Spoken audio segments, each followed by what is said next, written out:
Hi good morning guys. आप सभी को आज के लेक्चर में स्वागत है। ठीक है ना फ्रेंड्स, आज हम चैप्टर नंबर 3 यानी pair of linear equation in two variable start करने जा रहे हैं। तो फ्रेंड्स, ये जो इक्वेशन है वो दो वेरिएबल की है और उसकी एक इक्वेशन की पेयर रहेगी। फ्रेंड्स, इस क्लास में हम इंट्रोडक्शन करेंगे। ठीक है ना, ये हमारी लास्ट लेक्चर होगी शायद, क्योंकि ऑलरेडी हमने हमारे फर्स्ट एग्जाम के सारे लेक्चर कंप्लीट कर दिए हैं, सारे चैप्टर कंप्लीट कर दिए हैं। अगर उसमें फ्रेंड्स आपको कोई भी प्रॉब्लम है, कोई भी कन्फ्यूज़न है, तो आप मुझे मैसेज कर सकते हैं personally. I will provide a solution of that question.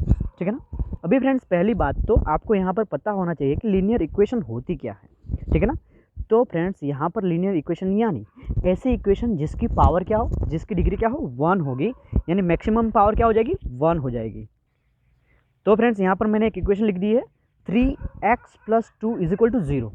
तो यहाँ पर आप देख सकते हैं कि 3x के ऊपर कोई भी पावर नहीं है, यानी 3x के ऊपर क्या, तो जिस किसी भी इक्वेशन की पावर 1 होगी या मैक्सिमम डिग्री 1 होगी उसे लीनियर इक्वेशन कहा जाएगा। तो यहाँ पर फ्रेंड्स, यहाँ पर 3x की पावर मैंने यहाँ पर लिखी हुई है, पावर क्या है, 1 है। पावर का मतलब एक्सपोनेंट भी हो सकता है, यानी यहाँ पर 3x के ऊपर कुछ नहीं है तो क्या हो जाएगा, 1 हो जाएगा। ये 1 जो है हमारी लीनियर इक्वेशन को रिप्रेजेंट करता है, यानी ये हमारी लीनियर इक्वेशन है, ऐसा कह सकते हैं। यहाँ पर लिखा हुआ है power 1 that gives us linear equation. ठीक है ना। अभी फ्रेंड्स, लीनियर इक्वेशन तो है, लेकिन वेरिएबल कितने हैं, यहाँ पर वेरिएबल एक ही है। वो भी कौन सा है, यहाँ पर आप देख सकते हैं एक्स वेरिएबल। ठीक है ना, बाकी सारे तो हमें गिवन है। ठीक है, तो हमें तो क्वेश्चन में चैप्टर में पढ़ना है 2 variable linear equation in 2 variable. ठीक है ना। तो फ्रेंड्स, यहाँ पर लीनियर इक्वेशन इन 2 वेरिएबल आप देख सकते हो, वहाँ पर लिखा हुआ है, इक्वेशन में दी हुई है 3x + 4y + 2 = 0। यानी यहाँ पर x वेरिएबल तो है ही है, साथ में y वेरिएबल भी आ गया, यानी कितने वेरिएबल हो गए, x एंड y, 2 वेरिएबल हो गए। ठीक है ना। अभी फ्रेंड्स, यहाँ पर आप कह सकते हैं कि 3x + 4y + 2 लिखा हुआ है, ये इक्वेशन = 0। ठीक है ना। तो यहाँ x का कोएफिशिएंट क्या है, 3 हो जाएगा, y का कोएफिशिएंट क्या है, 4 हो जाएगा। ठीक है ना फ्रेंड्स। और जो हमारा 2 है, ये 2 ये हमारा कांस्टेंट टर्म हो जाएगा फ्रेंड्स। ठीक है ना। यहाँ पर x y क्या है, वेरिएबल है, 2 हमारा कांस्टेंट टर्म है, and 3 and 4 are the coefficient of the x and y। ठीक है ना। अभी फ्रेंड्स, ये हमारी लीनियर इक्वेशन हो गई 2 वेरिएबल में, लेकिन फ्रेंड्स इसके साथ इसका स्टैंडर्ड फॉर्म भी आपको पता होना चाहिए। तो इसका स्टैंडर्ड फॉर्म कैसे लिख सकते हैं फ्रेंड्स, तो आप यहाँ पर स्टैंडर्ड फॉर्म देख सकते हैं, ये रहा स्टैंडर्ड फॉर्म।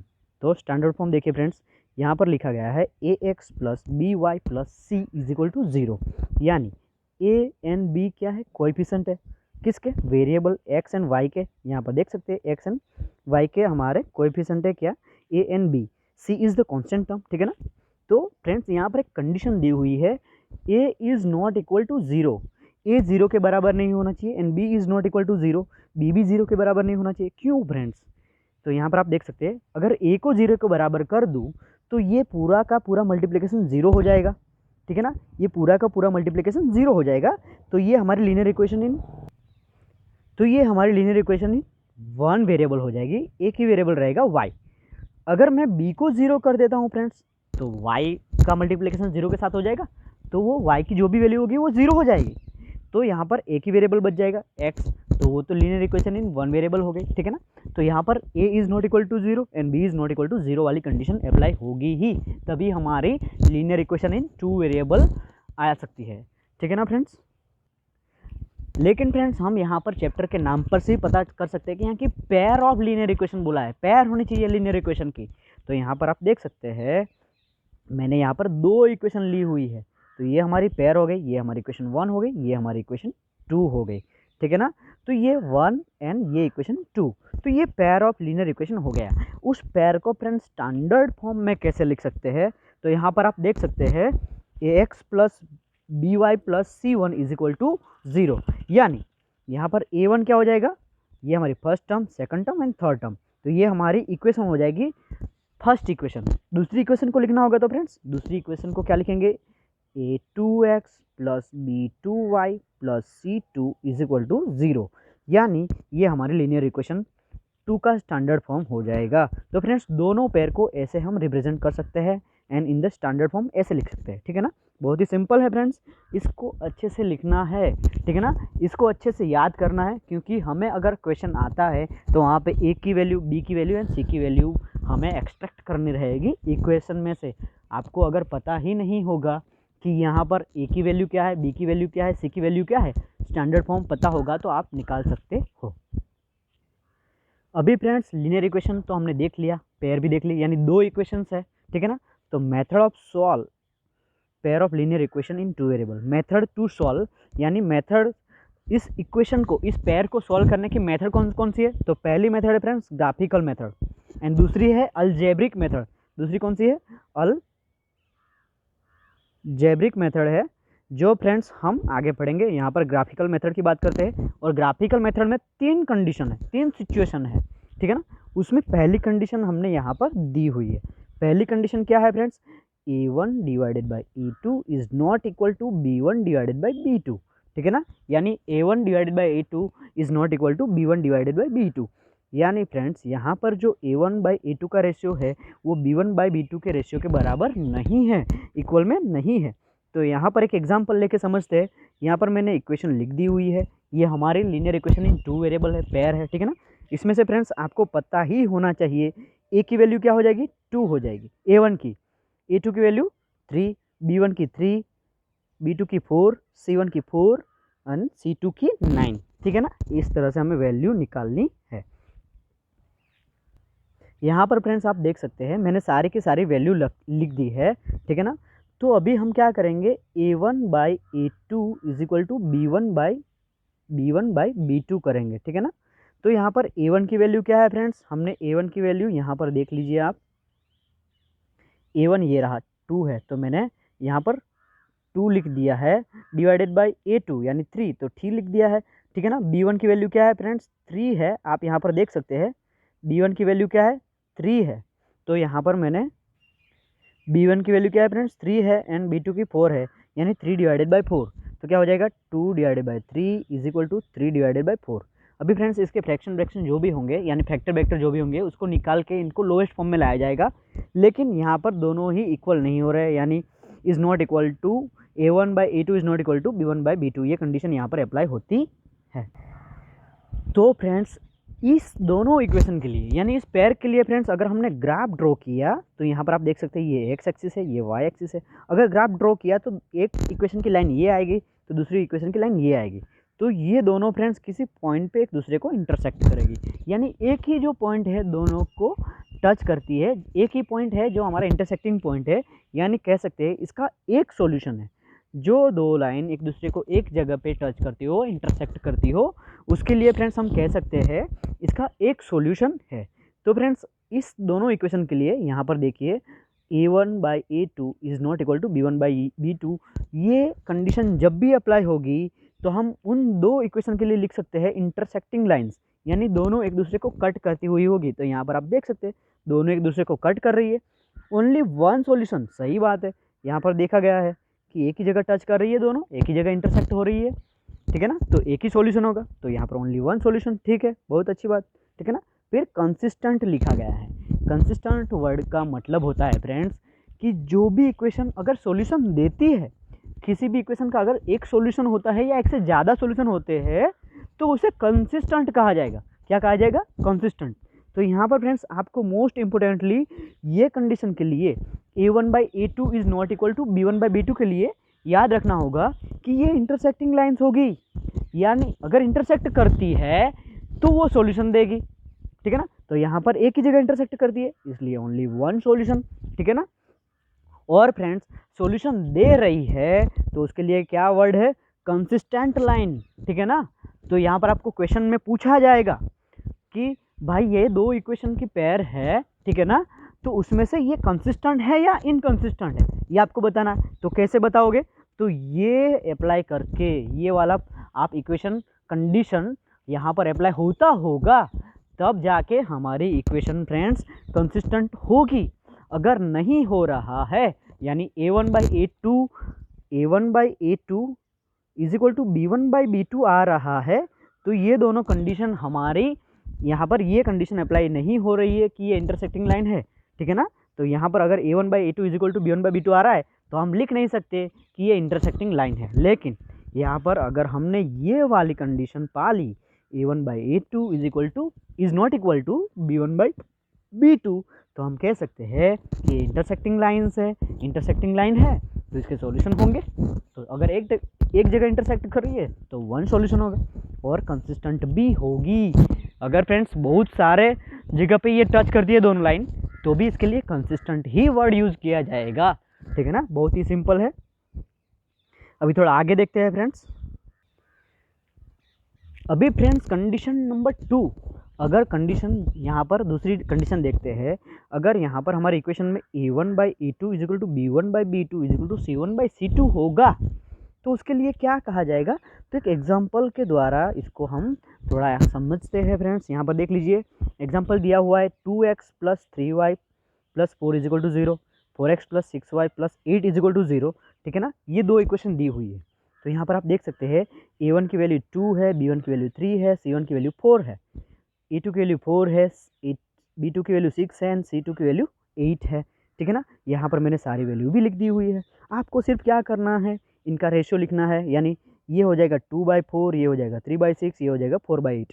तो यहाँ पर देखिए, यहाँ पर आप देख सकते हैं 2 2 जा 4, 3 2 जा 6, 4 2 जा 8, यानी ऊपर तो क्या रहेगा 1 नीचे 2, 1 नीचे 2, 1 नीचे 2, यानी यहाँ पर हो गया ये 1/2, यहाँ पर हो गया ये 1/2, यहाँ पर ये हो गया 1/2। यानी फ्रेंड्स तीनों रेशियो इक्वल आ रहे हैं। ठीक है ना, तो हम कह सकते हैं a1/a2 is equal to b1/b2 is equal to c1/c2, यानी ये वाली कंडीशन यहाँ पर इस पेयर के लिए अप्लाई हो रही है। ठीक है ना, तो फ्रेंड्स अगर यहाँ पर तीनों इक्वल आ रहे ये, ठीक है ना, तो उसके लिए अगर ग्राफ ड्रॉ करूँ फ्रेंड्स, यहाँ पर देख लीजिए ये एक्स एक्सिस यानी ये वाई एक्सिस हो जाएगा। तो सपोज पहली इक्वेशन के लिए मैंने ये ग्राफ ड्रॉ किया तो पहली इक्वेशन के लिए पहली लाइन आ गई। ठीक है ना, पहली लाइन मिल गई। दूसरी इक्वेशन के लिए लाइन ड्रॉ करूँगा तो वो भी उसके एग्जैक्ट ऊपर से ही पास होगी फ्रेंड्स। कैसे, एग्जैक्ट ऊपर से ही पास होगी। ठीक है ना, तो ये तो कोइंसिडेंट लाइन हुई। कोइंसिडेंट यानी एक लाइन के ऊपर दूसरी लाइन, तो इसके लिए मैंने क्या वर्ड लिखा है, कोइंसिडेंट लाइन है। ये इंटरसेक्टिंग तो है, एक दूसरे को टच कर रही है, लेकिन फ्रेंड्स ये एक दूसरे को हर जगह पे टच कर रही है, यानी एक दूसरे के ऊपर से ही जा रही है तो हर जगह पे टच करेगी ना। तो इसके लिए फ्रेंड्स हम इंटरसेक्टिंग लाइन वर्ड यूज़ नहीं करेंगे, इसके लिए कोइंसिडेंट लाइन यूज़ करेंगे जब तीनों यानी तीनों ratio a1/a2, b1/b2 and c1/c2 तीनों अगर इक्वल आते हैं तो कोइंसिडेंट लाइन हमको मिलेगी और वो हर जगह टच कर रही है, यानी इन्फिनाइटली मैनी सॉल्यूशन। अगर एक जगह टच कर रही है तो 1 सॉल्यूशन, 2 जगह टच कर रही है तो 2 सॉल्यूशन, 3 जगह टच कर रही है तो 3 सॉल्यूशन। लेकिन यहाँ पर फ्रेंड्स हमारी लाइन एकदम कोइंसिडेंट है। कोइंसिडेंट का मतलब एक लाइन के ऊपर दूसरी लाइन सुपर इम्पोज हुई है, तो कह सकते हैं ये दोनों लाइन हर जगह पे एक दूसरे को टच कर रही है, यानी इन्फिनाइटली मैनी सॉल्यूशंस हमको मिलने वाले हैं और सॉल्यूशन मिल रहे हैं, इसलिए इसको कंसिस्टेंट लाइन भी कहा जाएगा। क्या कहा जाएगा, कंसिस्टेंट है ये, यानी सॉल्यूशन दे रही है। ठीक है ना, इसका ग्राफ भी आप देख सकते हो कि एक लाइन है, यहाँ पर देखिए ये एक लाइन है, इसके ऊपर ही फ्रेंड्स हमने यहाँ पर दूसरी लाइन बनाई हुई है। तो आप कह सकते हैं ये हमारी कंडीशन यहाँ पर फुलफिल हो रही है। सिंपली फ्रेंड्स देख सकते हैं हमारे तीनों रेशियो इक्वल आ रहे तो वो कोइंसिडेंट लाइन होगी, यानी एक लाइन के ऊपर दूसरी लाइन, और एकदम एक के ऊपर दूसरी लाइन है तो कह सकते हैं कि ये हर जगह टच करती होगी, हर जगह इंटरसेक्ट करती होगी। तो हर जगह इंटरसेक्ट करती है तो इन्फिनाइटली मैनी सॉल्यूशंस मिलेंगे, और फ्रेंड्स सॉल्यूशन मिल रहे हैं तो हम कह सकते हैं ये हमारी कंसिस्टेंट लाइन है। ठीक है ना, बहुत ही सिंपल है फ्रेंड्स। और आगे एक और सिचुएशन बाकी है, थर्ड सिचुएशन क्या होगी वो भी हम देख लेते हैं। तो यहाँ पर फ्रेंड्स आप थर्ड कंडीशन देख सकते हैं। यहाँ पर थर्ड कंडीशन में हमने लिखा हुआ है a1/a2 is equal to b1/b2 is not equal to c1/c2, यानी फ्रेंड्स कह सकते हैं पहले दो रेशियो इक्वल है लेकिन तीसरा वाला रेशियो इक्वल नहीं है। तब क्या होगा, उसके लिए फ्रेंड्स हमने यहाँ पर एक एग्जाम्पल लेके इसको समझ लेते हैं। यहाँ पर एक पेयर ली हुई है इक्वेशंस की, ठीक है ना, 3x + 2y - 4 is equal to 0, 6x + 4y + 9 is equal to 0। ठीक है ना, तो यहाँ पर A1 की वैल्यू 3, B1 की वैल्यू 2, C1 की वैल्यू 4, A2 की वैल्यू 6, B2 की वैल्यू 4, C2 की वैल्यू 9 और मैंने सारी वैल्यू यहाँ पर लिखी हुई है। एकदम सिंपल हो गया फ्रेंड्स, ठीक है ना। अभी क्या करेंगे, आप लिखिए A1/A2 is equal to B1/B2 is equal to C1/C2, ठीक है ना। पहले फ्रेंड्स कुछ नॉट इक्वल टू मत करिएगा, पहले सिंपल ये लिख दीजिए और उसके बाद में सारी वैल्यू पुटअप करिए। यानी ये 3/6 हो जाएगा, ये 2/4 हो जाएगा, ये 4/9 हो जाएगा। ये तो 3 2 जा 6, 2 2 जा 4, यानी यहाँ पर तो 1/2 आ रहा है, लेकिन ये 4 से 9 नहीं कटेगा, ठीक है ना। बहुत ही सिंपल बात है फ्रेंड्स, ये 4 से 9 नहीं कटने वाला, ठीक है, क्योंकि 9 तो हमारा ऑड नंबर है, 4 हमारा इवन नंबर है।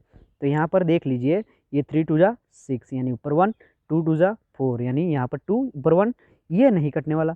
यानी हमारा आंसर क्या आ रहा है फ्रेंड्स, यहाँ पर आप देख सकते हैं 1/2 is equal to 1/2 is not equal to 4/9। ये हमारा फाइनल रेशियो है, जो पहले दो रेशियो इक्वल आ रहे हैं और तीसरा रेशियो इक्वल नहीं आ रहा है, ठीक है ना।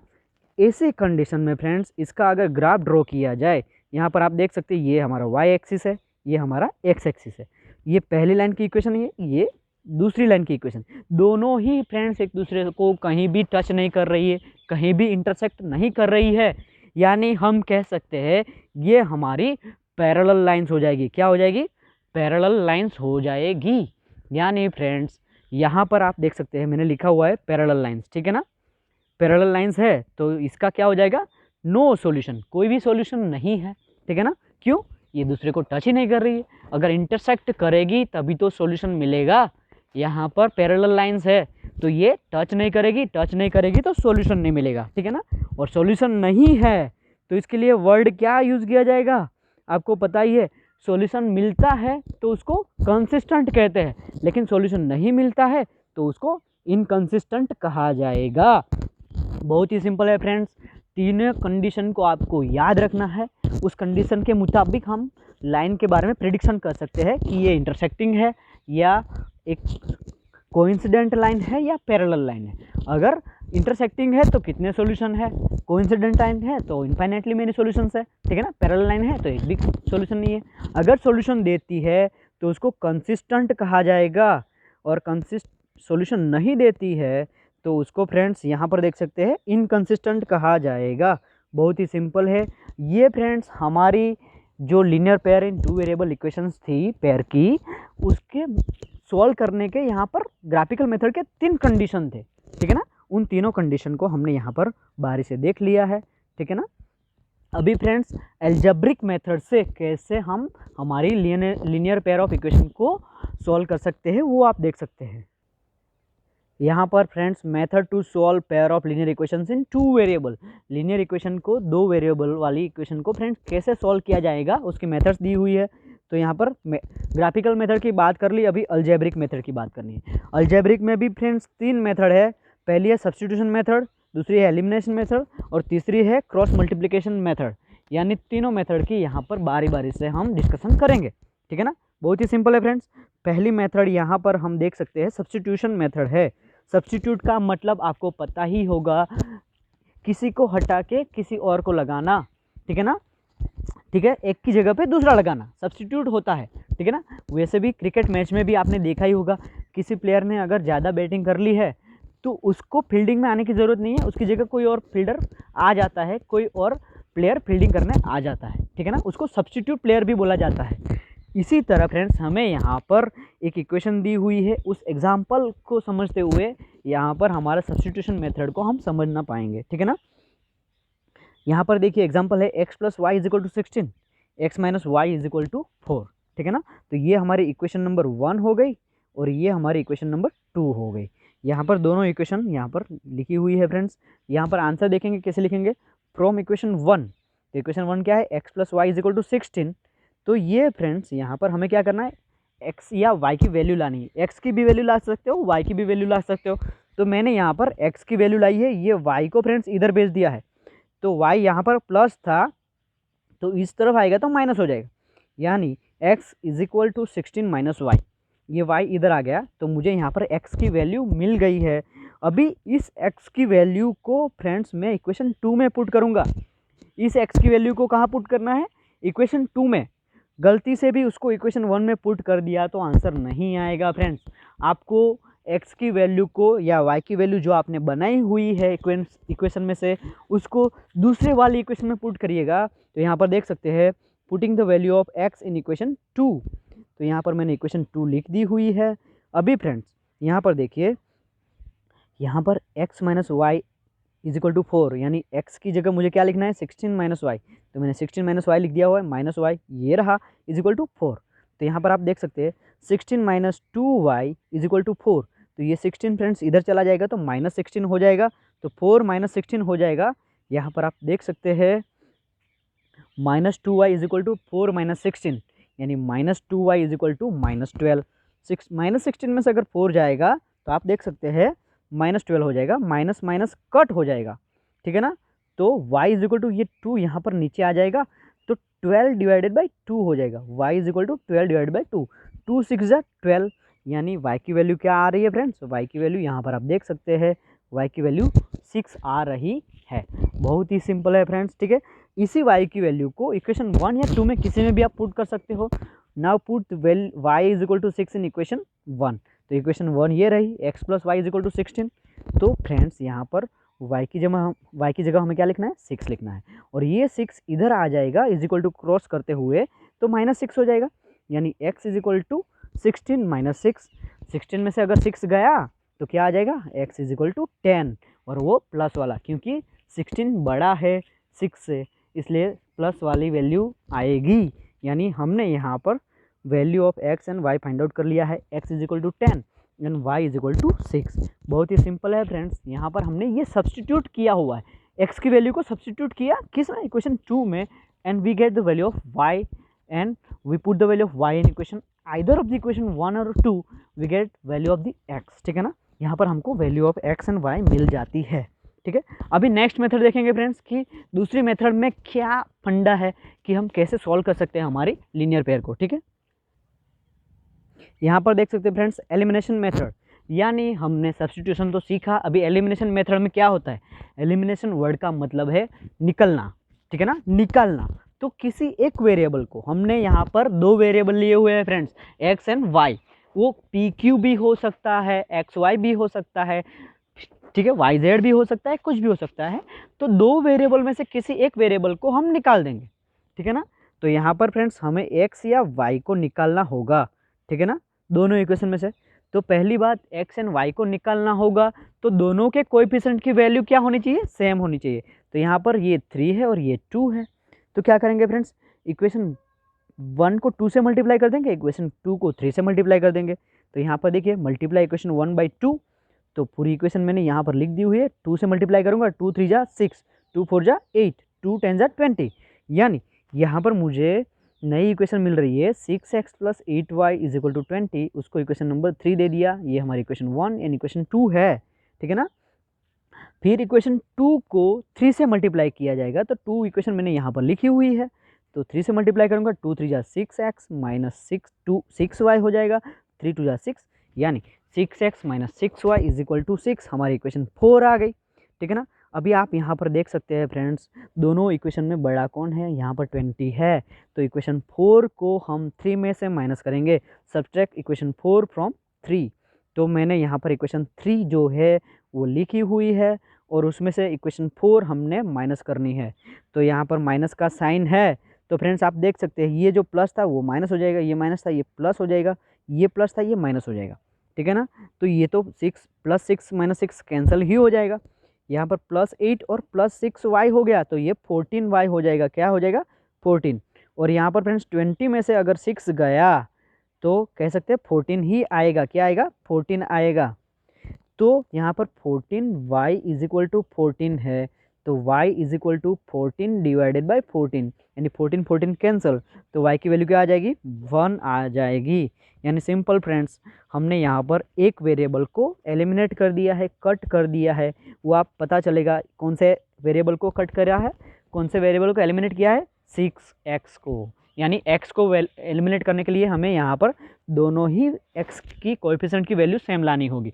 अगर y को एलिमिनेट करना है तो y वेरिएबल के दोनों ही कोएफिशिएंट की वैल्यू सेम करनी होगी, तभी जाके तो वो कट हो पाएंगे, एलिमिनेट हो पाएंगे, और एलिमिनेट हो पाएंगे तो इस तरह हमें कोई एक वेरिएबल की वैल्यू मिल जाएगी। अभी y इज इक्वल टू 1 को हमें इक्वेशन 1 या इक्वेशन 2 में पुट करना है तो हमें हमारा आंसर x की वैल्यू भी मिल जाएगी। यानी यहाँ पर देख सकते हैं putting the value of y in equation 1, ठीक है ना। तो इक्वेशन 1 क्या है, 3x plus 4y is equal to 10, और हमें यहाँ पर y की जगह क्या लिखना है, 1 लिखना है, वैल्यू हमने फाइंड आउट कर ली है। तो आप देख सकते हैं 3x plus 4 into 1 is equal to 10, ठीक है ना। तो ये 4 इंटू 1 4 ही हो जाएगा, और 4 इस तरफ चला गया तो 10 माइनस 4 हो जाएगा, यानी 6 रह जाएगा। तो 3x इज इक्वल टू 6, तो x is equal to 6 divided by 3, यानी 3 2 जा 6। तो हमारी x की वैल्यू क्या आ गई, 2 आ गई, और यहाँ पर हमने x is equal to 2 and y is equal to 1 value find out कर ली है। ये हमारी एलिमिनेशन मेथड थी फ्रेंड्स, बहुत ही ईजी है, ठीक है ना। अभी फ्रेंड्स थर्ड मेथड की ओर चलेंगे, क्रॉस मल्टीप्लिकेशन मेथड। लेकिन ये वाली मेथड आपके इस साल के डिलीटिंग पोर्शन में शामिल है, यानी इसकी हमें प्रिपरेशन नहीं करनी है। फिर भी फ्रेंड्स इसका प्राइमरी नॉलेज हम ले लेते हैं कि क्रॉस मल्टीप्लिकेशन मेथड एक्चुअली है क्या। तो यहाँ पर देखिए फ्रेंड्स, एक एग्जाम्पल लेके इसको समझते हैं। यहाँ पर इक्वेशन दी है 2x plus y minus 5 is equal to 0, दूसरी इक्वेशन है 3x plus 2y minus 8 is equal to 0, दोनों इक्वेशन दी हुई है। तो यहाँ पर फ्रेंड्स x लिखा हुआ है, अगर x लिखते हैं तो ये x को हमें नेगलेक्ट करना है, ठीक है ना। x को नेगलेक्ट करना है, इसको आपको देखना ही नहीं है, क्या इसको आपको देखना ही नहीं है, ठीक है ना। तो यहाँ पर x जब लिया जाए तो x के कोएफिशिएंट को देखना नहीं है आपको, उसको नेगलेक्ट करना है। यहाँ पर y का कोएफिशिएंट क्या है, 1, और यहाँ पर 8 है, तो इसको क्रॉस मल्टीप्लाई करो 1 इंटू 8। यहाँ पर y के कोएफिशिएंट को और इस 8 को मल्टीप्लाई किया जाए तो 1 इंटू 8, यानी 8 वाला माइनस है तो माइनस 8 हो जाएगा, फिर माइनस का साइन रखना पड़ेगा, और इस 2 को और 5 को मल्टीप्लाई करो, यानी ये क्रॉस में हो गया, क्रॉस मल्टीप्लिकेशन है ना। तो यहाँ पर आप देख सकते हैं फ्रेंड्स 2 5 10, लेकिन माइनस वाला 10 क्यों, 5 माइनस है तो माइनस 10 हो गया। उसी तरह फ्रेंड्स अभी y की बारी है, y को हम लिखेंगे तो y के नीचे हमको क्या लिखना है वो यहाँ पर देख लीजिए। अगर y आता है तो y को नेगलेक्ट करो फ्रेंड्स, इसको क्रॉस मल्टीप्लाई करो, ठीक है ना। तो यहाँ पर देखिए ये 2 है और ये 8 है, 8 2 जा 16, लेकिन माइनस 16, और माइनस का साइन, ये 5 3 जा 15, लेकिन 5 माइनस है तो माइनस 15 हो जाएगा, ठीक है ना, सिंपल। उसी तरह कांस्टेंट टर्म, यहाँ पर 1 की बात हो रही है, ये हमारा कांस्टेंट टर्म है तो उसको नेगलेक्ट करेंगे तो यहाँ पर ये क्रॉस मल्टीप्लिकेशन हो जाएगा, ठीक है ना। तो 2 2 जा 4 आ रहा है, 3 1 जा माइनस 4, माइनस तो साइन आएगा ही, 3 1 जा 3, यानी 4 माइनस 3 हमें यहाँ पर मिल गया है। ये वाला सेक्शन बहुत ही इंपॉर्टेंट है, ये आपको समझना होगा कि कैसे क्रॉस मल्टीप्लिकेशन किया। जिस वेरिएबल की बारी हो उसके कोएफिशिएंट को नेगलेक्ट करो, सपोज एक्स की बारी है तो एक्स कोएफिशिएंट नेगलेक्ट करो, फिर y की बारी है तो y के कोएफिशिएंट नेगलेक्ट करो, एंड कांस्टेंट वाली बारी है तो उसको नेगलेक्ट करो, इन दोनों का क्रॉस मल्टीप्लिकेशन कराओ, ठीक है ना। अभी now finding the value of x, ठीक है ना। तो x वाली चीज़ें हमने लिख दी है यहाँ पर, x डिवाइडेड बाई -8, ये माइनस माइनस प्लस हो जाएगा, यानी +10 इज इक्वल टू में ये कॉन्स्टेंट टर्म लेना है, ठीक है ना, y नहीं लेना है, इज इक्वल टू में ये कॉन्स्टेंट टर्म लेना है। तो 1 डिवाइडेड बाई 4 में से 3 जाएगा तो 1 ही रहेगा, ठीक है ना। यहाँ पर 1 का 1 रहेगा, ये 10 में से 8 गए तो 2 रहेंगे, यानी x/2 इज इक्वल टू 1, ठीक है ना। ऐसा हमारा सिंप्लीफिकेशन आ रहा है, x/2 इज इक्वल टू 1। तो ये 2 यहाँ पर चला जाएगा तो मल्टीप्लिकेशन में आ जाएगा, यानी 2 1 जा 2, यानी x की वैल्यू क्या आ गई, 2 आ गई। इस x की वैल्यू को putting x is equal to 2 in equation 1, equation 1 में पुट करेंगे तो यहाँ पर देखिए मैंने इक्वेशन 1 लिख दी है, 2x plus y minus 5 is equal to 0। तो आपको x की जगह क्या लिखना है, 2 लिखना है। तो 2 2 जा 4 प्लस वाई, ठीक है ना, plus y is equal to 5। तो y को तो हमें फाइंड आउट करना है, यानी 4 इधर चला जाएगा तो y is equal to 5 minus 4, यानी y is equal to 1। y की वैल्यू क्या आ गई फ्रेंड्स, यहाँ पर आप देख सकते हैं y की वैल्यू क्या आ रही है, 1 आ रही है, क्या आ रही है, 1 आ रही है। इस तरह फ्रेंड्स हमने y की भी वैल्यू फाइंड आउट कर ली है और x की भी वैल्यू फाइंड आउट कर ली है। तो ये फ्रेंड्स हमारे चैप्टर नंबर 3 यानी pair of linear equations in 2 variable का पूरा इंट्रोडक्शन है, बहुत ही सिंपल है। इस चैप्टर में फ्रेंड्स हमने ग्राफिकल मेथड पढ़ी, ग्राफिकल मेथड्स में 3 कंडीशन थी। तीन कंडीशन, वो बारी बारी से तीनों कंडीशन को देखा है। फिर अलजेब्रिक मेथड भी पढ़ी, जिसके द्वारा हम हमारी लीनियर इक्वेशन को सॉल्व करेंगे। अलजेब्रिक मेथड में फ्रेंड्स हमने यहाँ पर पहले सब्स्टिट्यूशन मेथड पढ़ी, फिर एलिमिनेशन पढ़ी, फिर अभी क्रॉस मल्टीप्लिकेशन मेथड भी पढ़ी है। तो फ्रेंड्स ये था आज का हमारा chapter, pairs of linear equation in 2 variable. तो फ्रेंड्स आज का लेक्चर यहीं वाइंड अप करते हैं। अगर आपको कुछ भी कन्फ्यूजन हो तो आप मुझे मैसेज करके बताइए, मैं आपका सोल्यूशन प्रोवाइड करूँगा। Thank you very much.